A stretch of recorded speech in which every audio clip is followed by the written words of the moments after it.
Maswerteng umaga po mga ka-STL. Narito na po ang resulta ng STL Rizal para sa araw na to, first draw October 13, 2024.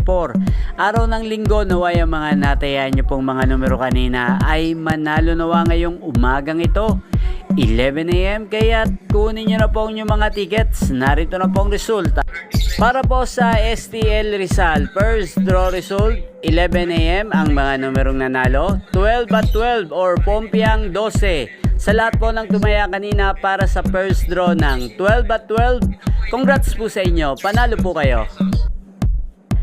Ang STL Rizal ay napapanood nyo po sa channel na to, Roderick Hernandez TV, araw-araw mula Lunes hanggang Linggo, every 11 AM, 4 PM at 8:45 PM. Maraming salamat po sa panonood nyo sa aking channel. Huwag pong kalimutang mag-subscribe.